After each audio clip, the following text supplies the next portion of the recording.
sinden padha jumeneng sedaya.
Sinden ngaturan lenggah kembali.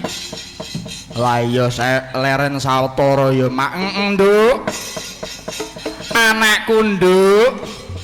Anakku nduk Dinda. Apa mak? Sajae kok mempeng temen. Lah iya. Iya nduk ing wengi iki bungahku tanpa upama. Ya bungah, ya seneng campur dadi siji, ngibarate kaya nemu mas sak gunung gedene. Wah iya. Lah iya ngono mak ya. Lah kok ngono iki sebabe apa mak? Ngene ya nduk. Ing wengi iki aku kelawan kowe sak rombongan tinimbalan maneh supaya gelar kelir komplit gamelan sak wayange. Ngono ya mak ya. Iya nduk. Mulane kuwi ora ana tembung kang patut sinungging ing lati kawedal ing lisan amung kejaba rasa syukur ana ngarsaning Gusti kang murbeng dumadi. Iya mak. Ora lindho selamat saha salam kunjuk ngarsane junjungan kita Nabi Agung Kanjeng Nabi Muhammad sallallahu alaihi wasallam sing tansah diarep syafaate besok ana yaumul kiamah ya nduk. Iya mak. Uga ora lali nduk ngaturake gunging panuwun kang tanpa pepindhan dumateng Bapak Kepala Desa Balung Kulon, ya kuwi panjenengane Bapak Langgeng Supriyanto. Bapak Langgeng Supriyanto. Kang wis kepareng nimbali aku kowe sak koncoan ya nduk. Iya mak. Wah jan matur sembah nuwun tenan. Nek ora kleru ya nduk awake dhewe sowan mrene iki wis kaping pindho lho nduk. Apa iya mak? Pirang tahun kepungkur kae didalangi saka pepadi lan sura wingi nekake dalang saka gumuk emas. Saiki awake dhewe ditimbali maneh sing wis kepindho iki. Iya matur nuwun banget ya mak. Iya nduk. Wah jan awake dhewe ditimbali ana kene iki ora kok ateges mayangane awake dhewe iki apik ki ora. Ya merga tresnane sayange bapa langgeng karo awake dhewe ya nduk. Awake dhewe mayang ya isih kaya acak-acakan kaya ngono, isih adoh saka tembung apik. Mulane ya nduk bapa langgeng Supriyanto kae staf-stafe wah perangkat-perangkat desane didongake bebarengan muga tansah panjang yuswa lancar rezekine ayem tentrem keluargane tetep iman Islam slamet donya slamet akhirat. Amin amin ya Allahumma amin. Ayo mak ya. Nyatane ya nduk bareng Balung Kulon iki dipimpin kelawan Bapak Langgeng Supriyanto. Balung Kulon iki dadi desa sing maju, desa kuncara, desa kang gemah ripah loh jinawi. Wewangunan sangsaya ngrembaka dalane ya wis alus-alus kabeh. Irigasi pengairane ya wis lancar, endi sing sajake ana sing rusak, ana sing kurang bener, ora kakean omong satset langsung didandani kok nduk. Iya mak yo. Tenan kuwi nduk aku saksine. Wah. Nek perlu iki engko diaturi supaya munggah ana panggungan ora ketang sak klimah rong klimah paring pangandika ya mak. Iya nduk. Iki acarane mengeti hari jadi Balung Kulon sing kaping 240. Bayu 240. Tua banget ya mak ya. Wah tua tur banget. Iki yang karo Mbah Buyutku wae tua iki ya nduk. Apa iya mak?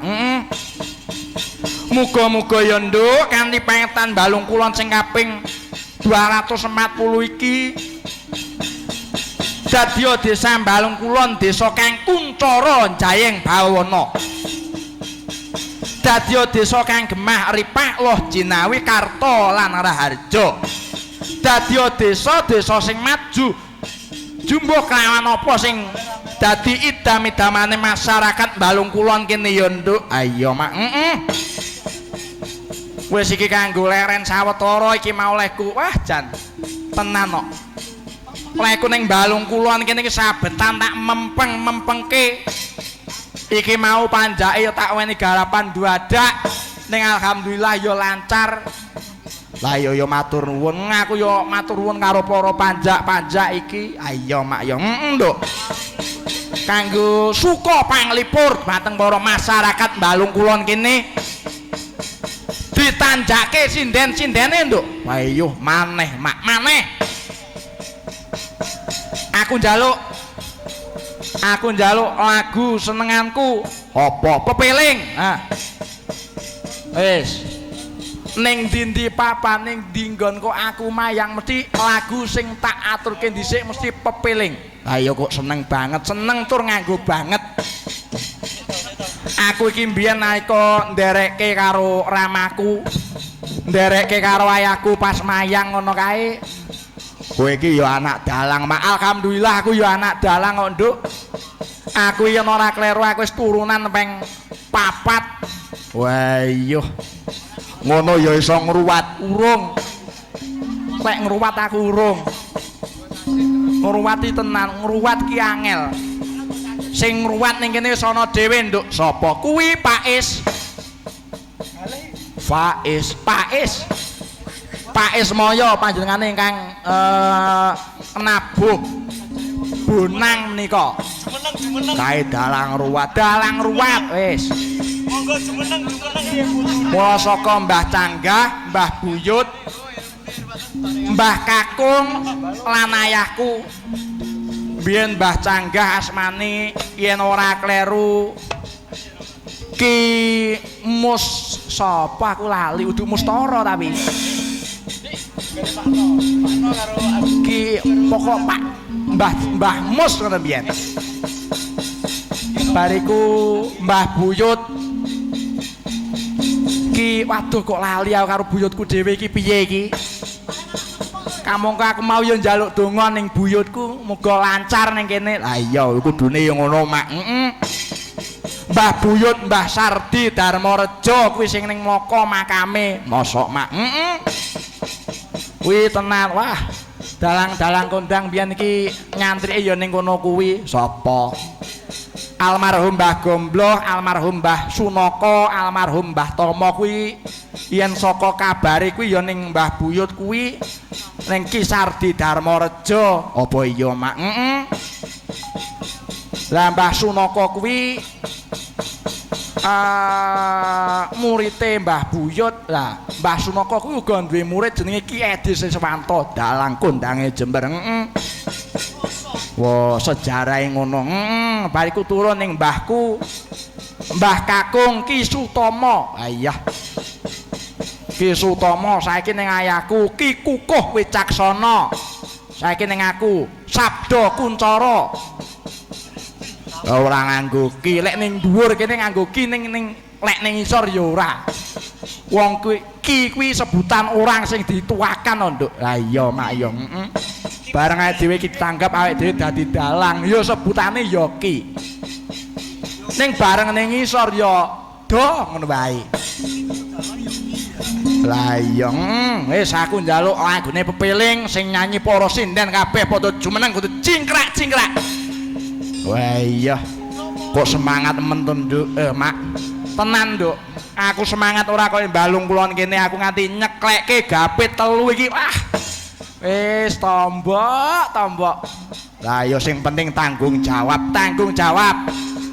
Ora kok mari dirusakke iki minggat ora nek kabar ki ora ning ya tanggung jawab. Ayo kesuk ya mbok genteni. Lho iya no, paling.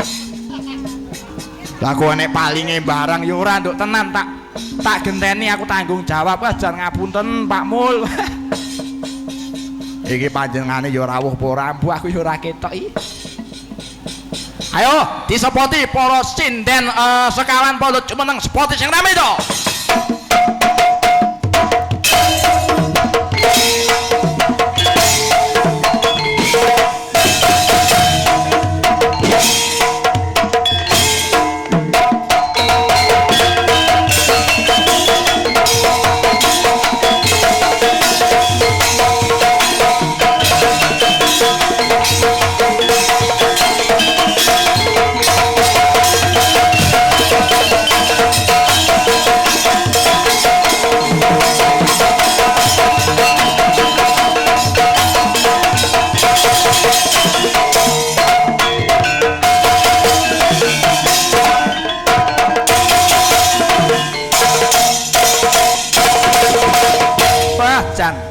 Sinden 4 wis padha jumeneng, Nduk. Iya, Mak. Iki sinden 1 2 sing kok sandengku kene kae ya sinden 1 2 kae Mas ya sinden 1 ning 2 piring. Lah iya hitungane ya sinden 6. Ayo. Ayo to. pepiling dadekke to.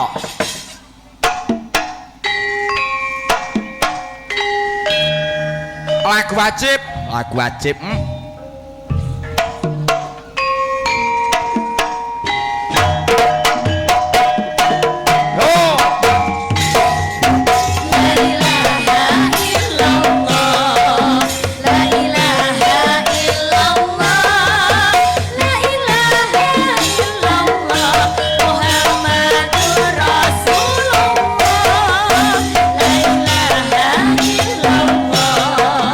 La ilaha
Sinden-sinden katuran duduk kembali. Ayo.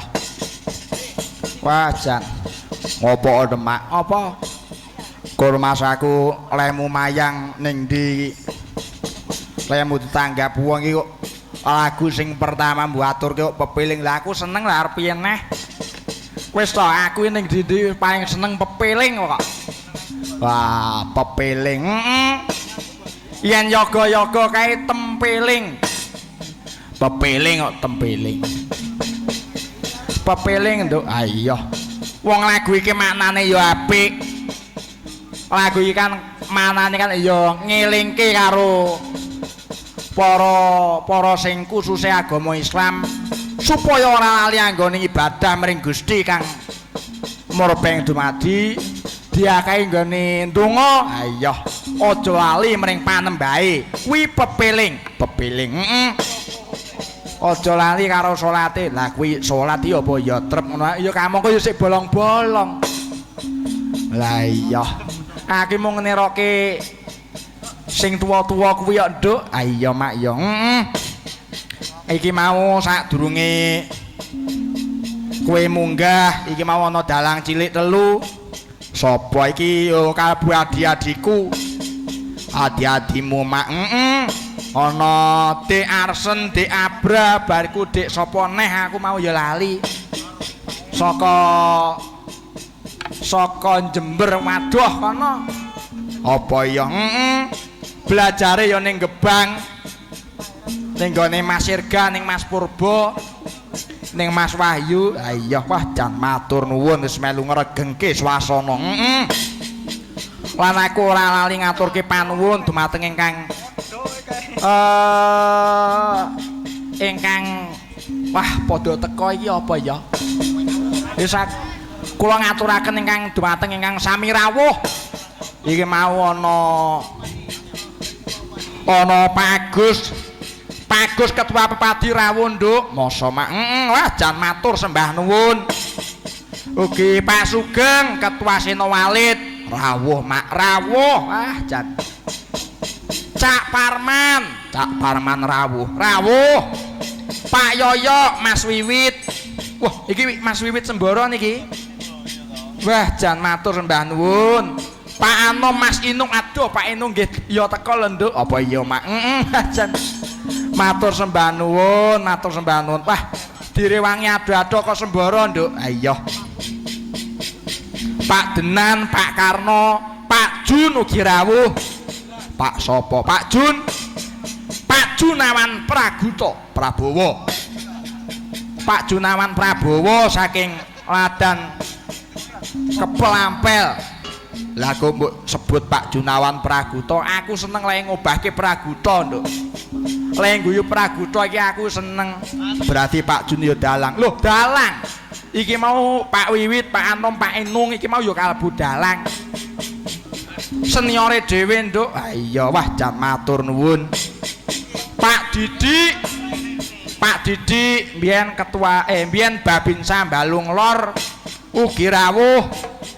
Mas Hendro, Bang Nasrul, seluruh perangkat dan masyarakat Balung Kulon semuanya wah jan matur sembah nuwun. Tenan nduk. Aku iki rawi karo pepunden karo senior dalang iki wah jan aku kaya piye ngono. Lah piye mak wis wayangan kuwi rada awur-awuran ngene iki. Ha iya ora apa-apa. Oh jenenge sinau kabeh iki ana prosese. Ora kucucuk apik iki ora kabeh iki ana prosese, ana tingkatane. Ha iya. Matur sembah nuwun. Wah jan. Lah iki mau ana dalang-dalang muda. Ki Aditya saka Ladan Wuluan. Oh, Mas Adit kuwi mau kalbu putra siswa Ki Edi Siswanto sabet alap-alap. Wah. Kuwi anake Pak Kades Cip. Pak Cip Uluan. Wah, anake Kades ya iso dadi dalang ya iso. Ora kok anak dalang sing kudu dadi dalang kuwi ora. Sok kala mangsane ana anake sopir truk dadi dalang kuwi ya ana. Apa ya? Iki mau ana Ki Yoga.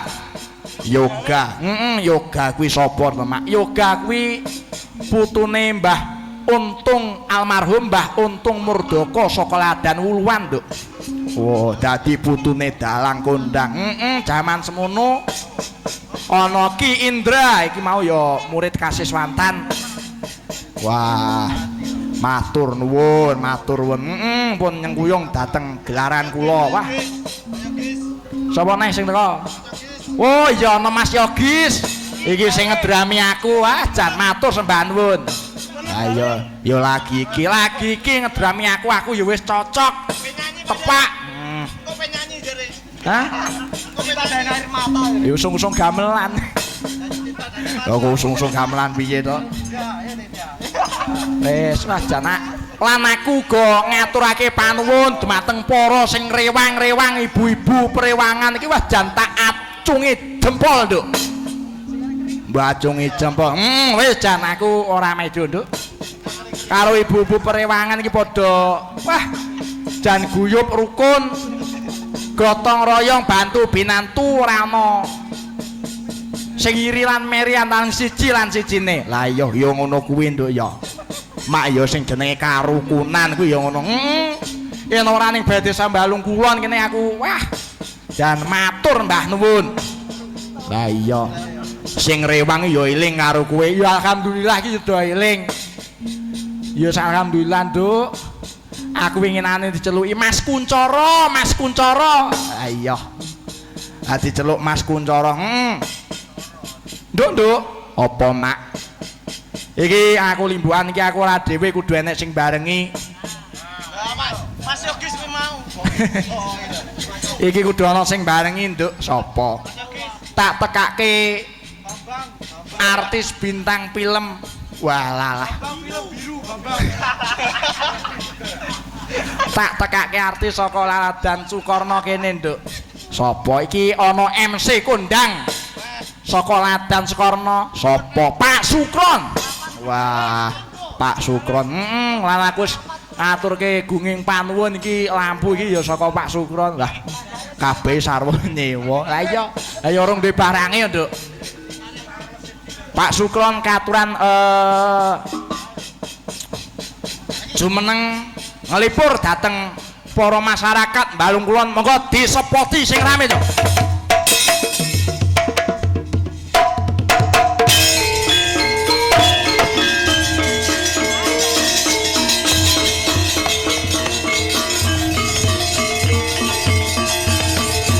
Pak Sukron, Pak Sukron.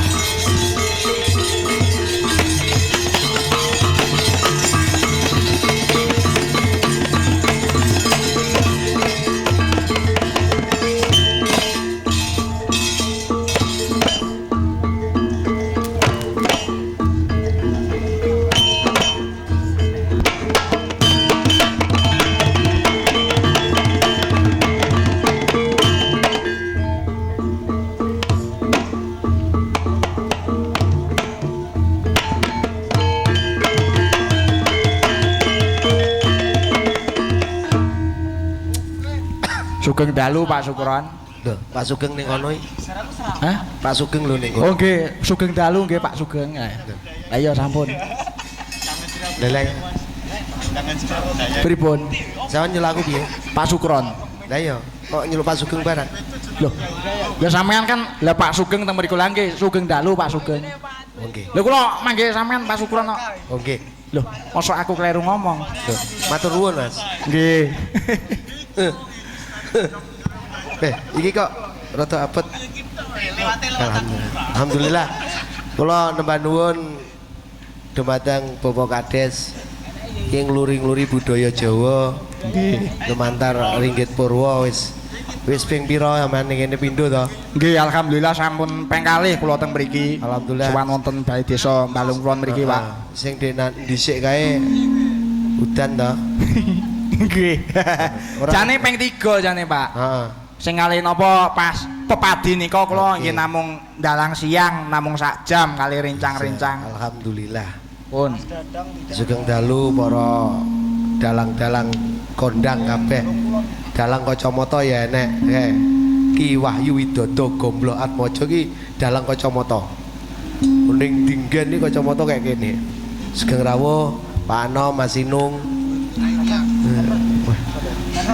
Wabeh. Alhamdulillah. Dalam. Oke, mantun iki. Orang digareng MC barang kok tiba. Wis yo ngene iki. Dan sedaya kabeh para senoalit parikesit ingkang sampun rawuh luwe-luwe para perangkat desa Balung Kulon sampun minurcaya Ki Sabdo Kuncoro Nggih. gelar kelir ing dalu menika. Nggih matur sembah nuwun Nggih. Mas Jan. Timbangane sepi dikei tembangan. Nggih Pak Sukron iki. Karo ngenteni mau wis enek sing njaluk apa ora? Sampun niki saking Pak Didik Balung Lor. Nyuwun Niki nyuwun Lintang Asmara. Lintang Asmara. Lintang Asmara ingkang nembang khusus kudu Catherine. Oh Catherine. Niki panyuwunane saking Pak Didik. Aku gumun ya. Sindenmu iki apik. Lah nangge pripun? Kancane suwenggan dolanan HP. Wah, lak tenan to. Penget Mari aku yo gak nyawang sinden, wis mataku iki suci. oh, suci. Tapi aku yang ngono. Nggih. Wau yes Pak Sugeng Pak Kepala Desa ya alhamdulillah blobo tenan. Nggih. Munggah penyerahan kayon Bu Kades nyewangoni jiro lupat. Moro-moro 5 dalang. Lah. Lek MC ini sing ngene iki lho. Selip. Bek menawa Pak Sugeng mboten selip ngoten mawon. Aku ngono. Nggih. Yo piro delok tawa jane. Dari Pak Didik khusus Mbak Nggih. Catherine Lintang Asmara. Nggih, niki semoga MBG-nya sukses lancar Amin. menggal tiba. MBG ya? Nggih. Bangun MBG iki. Kula mboten pados supir lelelan Pak MBG. Kula siap nganter niku. Niki pokok terus Pak Didik lek Nggih. MBG niki dados ben taun wayangan pun. Tenan. Nggih niki terus Pak Didik niki. Lah kok disekseni danyange gak Lah kuwi. lali. Monggo niki Mbak Catering. Nggih, Mbak Catering. Jenenge kok Catering. Yo, Catering. Yo, Ayo, Bos, Modio. Ayo. Ayo.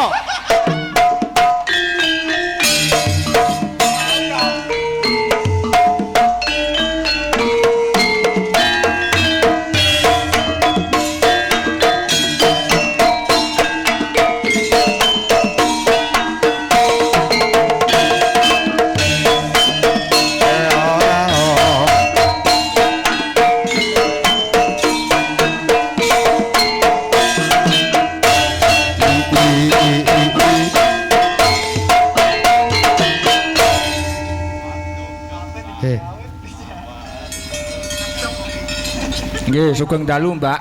Sugeng dalu Mas Dalang. Wah, jan pripun pawartose? Wah, jan bisu. Yo sik to, Mak, sik. Sik benakne mik. Niki lho. Alhamdulillah baik. Loh, suaramu ning ndi? Alhamdulillah. Enggak, aku sik protes, aku kate protes. Protes e Sampeyan piye? nu nyapa to protes jenengku iki lho. Wong jeneng apik-apik Catherine protes. Loh, lah iya Catering. Jangan lupa dengan Catherine. Oh, enggak kalau ono gini. Catherine. Tadi ning dindi enek pokoke mengingat ini adalah Catering kita. Wih, yuk. Ngono kuwi. Lagune wau napa? Lagune Lintang Asmara duet kali sampean, Pak. Napa Rega apa sone Apa? Mas niki rada Cek. diunggahke titik ena Rekasta. Apa Rega Star. Lah rada di terus Mas. Lah ngono. Lah iki lah. Cek. Lah aja Cek. citai. Cek. Lah iki Mas sing iki Mas. Lo. Lo.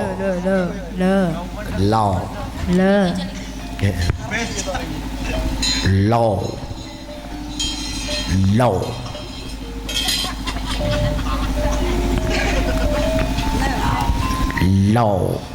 Sip. Yo. Ya Pak, ya Pak. Hey.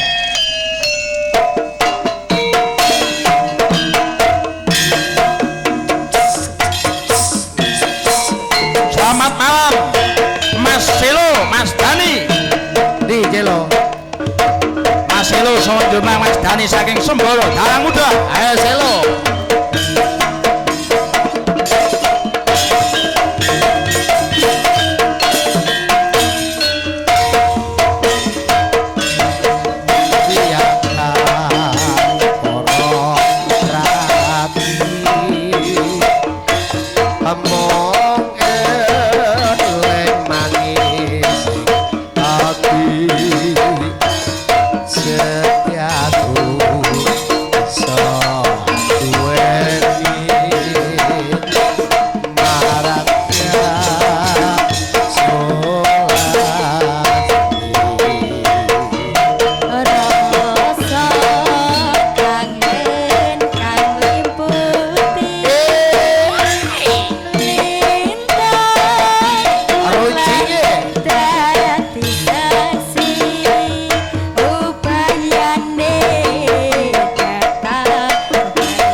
Wis. Matur sembah nuwun Mbak Catering. Catherine lenggah. Katuran lenggah. Wah, Wis lulus saka nek apa ora? Nggih niki Pak Langgeng naik Nggih. disuruh naik. Oh, Pak Langgang, Nggih. Bapak Kepala Desa Kapure hingga Nyanyi Nyidam Sari. jalan cong.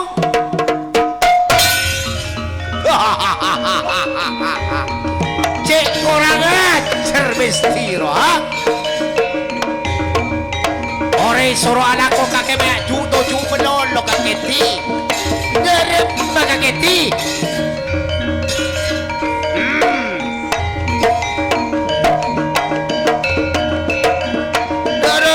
Mistiro cek kurang ajar kakek nak kena suruh anakku kakek maju tujuan melodo cong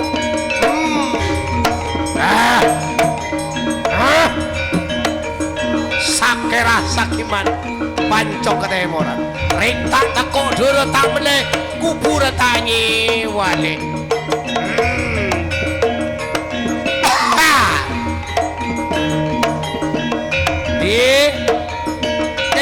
di pun kakek menganti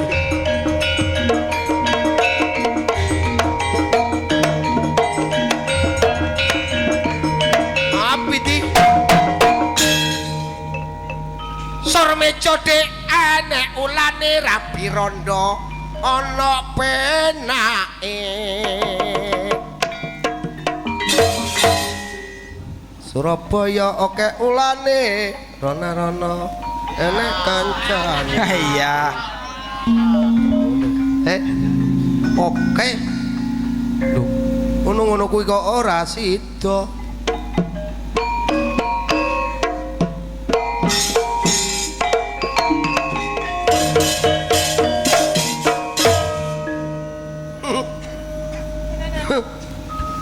Nyapa kowe? Cek to. Aku apa nyanyian dulu lho. Sapa? Cak Parman. Sepur kluthuk. Ana upupe. Tengah-tengah wis ana utute. Ngaturaken telur.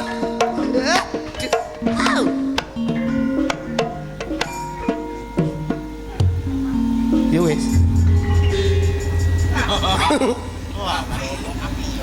Penak ta lek bisa. Lah pundi Pak Kades? Loh. Duka tasik mlebet. Walah. Piye, Cak? Oke, nggih pun. Apa Cak Parman langsung Sik di to. siap. Kula ngapunten Bu Cangik. Nggih.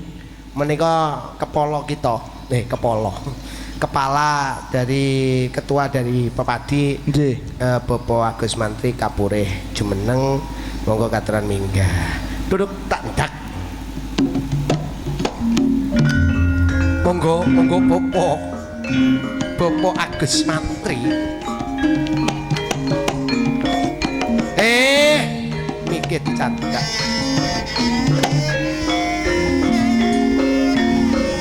Monggo Bapak Agus Mantri.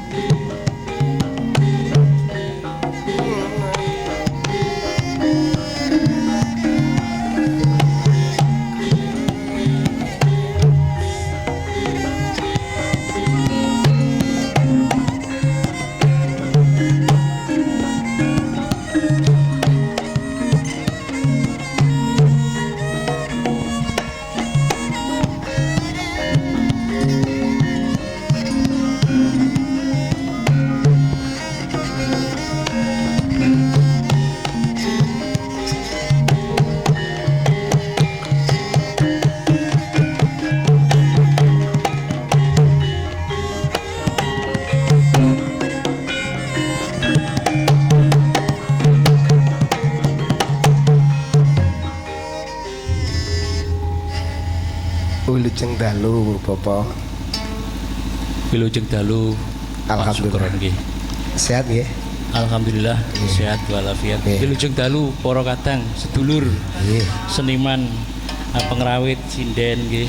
Nggih. Mas Abdul Dalang. Nggih. para rawuh sedaya. Niki pripun Pak Langgeng kok mboten kersa? Kok duka dereng. Dereng. Ngasih anu. Nggih, mantun iki Nggih. alhamdulillah Nggih. menawi.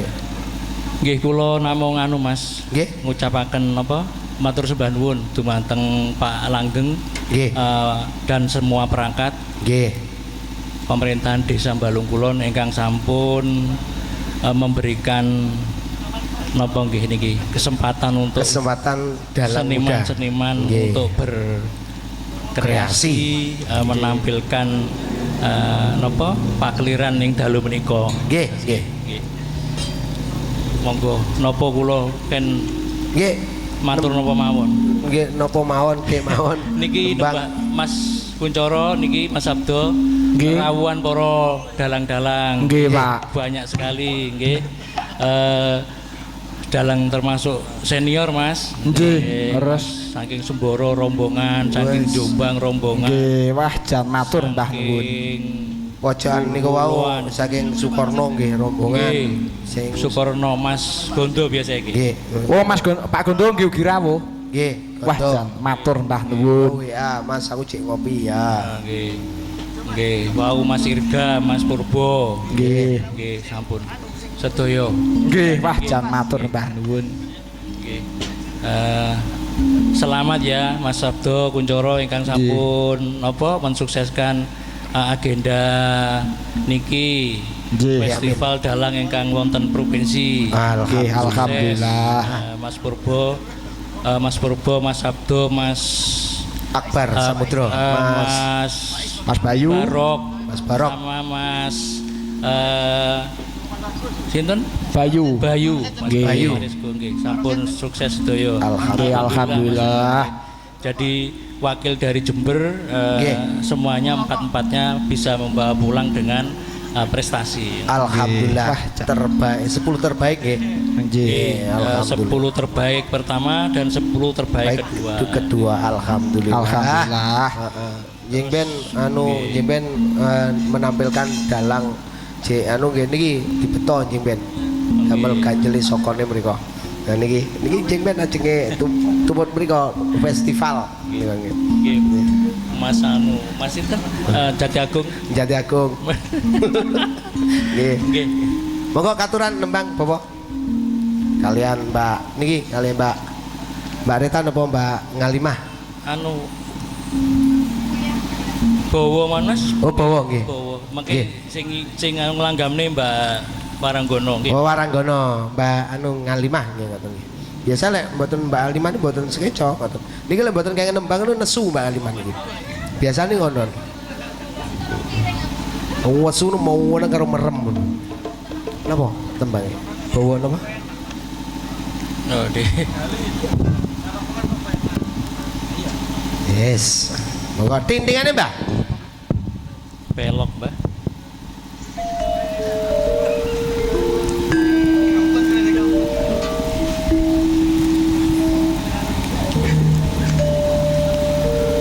Beh, mangan mie ora tawa-tawa we. Jalo. Ya Allah, ya Allah.